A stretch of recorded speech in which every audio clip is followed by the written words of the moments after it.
Hello, and welcome to the weekly broadcast of Strategic Speaking for Results.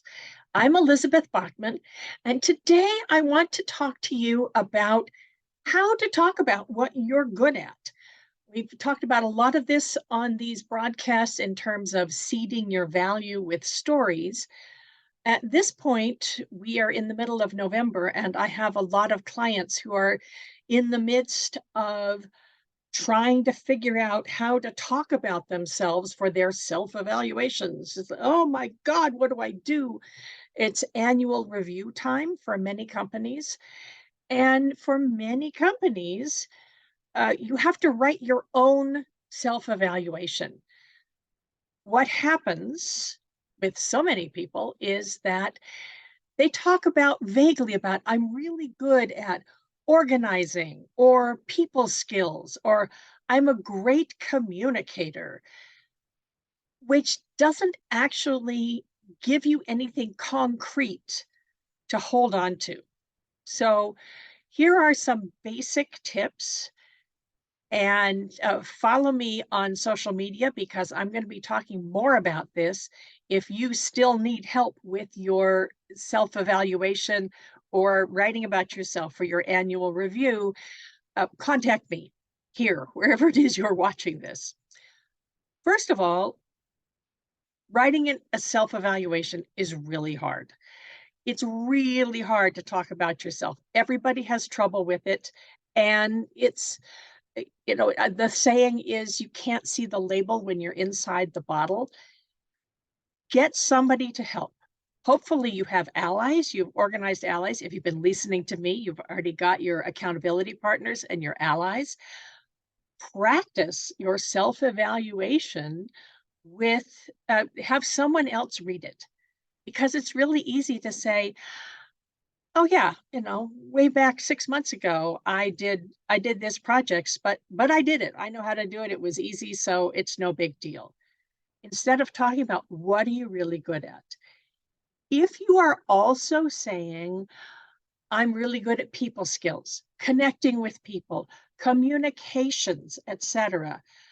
This is often something that the business world discounts as an actual skill. So first of all, what were your achievements and what part did you play, especially if you're a leader? What did your team do that you enabled? You put them together. People skills means putting the right people together to make sure that it worked. If I work with a lot of project managers or people who are operations types, if you caused a project to come through on budget and on time, that's a skill. It might not be noticed. It might be taken for granted. So you can talk about, I'm really proud that this project came through on time and under budget. I know that a high percentage of projects, especially tech projects, fail. There are statistics out there, can't think of them right now, but there are statistics about how many projects will fail, and all the money that was wasted and the time that was spent is out the window because it didn't go through. This is something people don't talk about. They sort of take it for granted, but it shouldn't be taken for granted. So you could say, I don't take it for granted that the project will fail. I want to make sure that any project my team does, any team that I lead, is going to bring things in on time and under budget, or within budget if possible.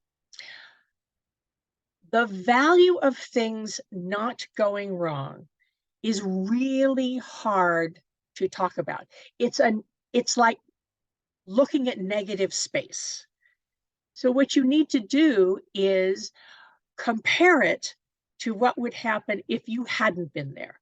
So if you hadn't been there, talk about what would happen if I hadn't been there.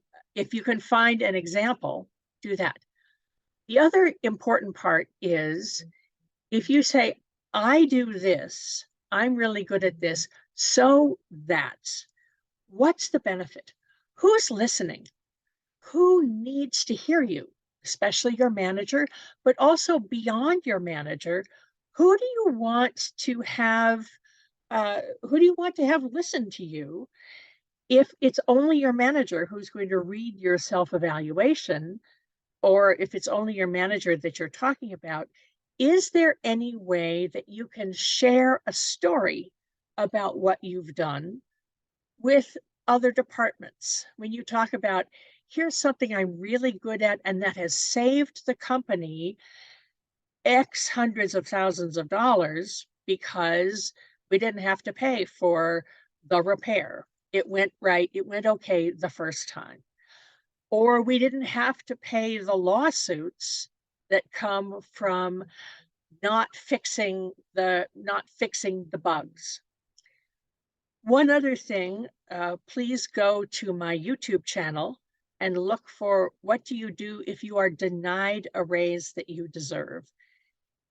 Think about what happens if you put in your review, you put in for a promotion, you think you should get a raise, and nothing happens.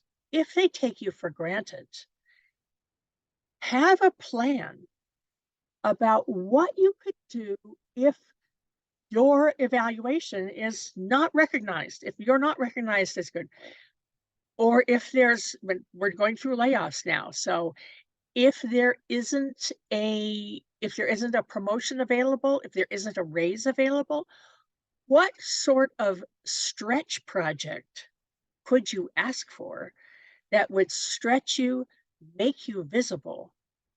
Ask for that. Have a plan in mind just in case. There's lots and lots and lots and lots and lots about this. I teach a whole 6-month course about this. So if you have any questions, reach out to me on Facebook or LinkedIn or YouTube. Reach out to me and ask for me, and I'll be happy to talk to you about it. This has been Strategic Speaking for Results. I'll see you on the next one.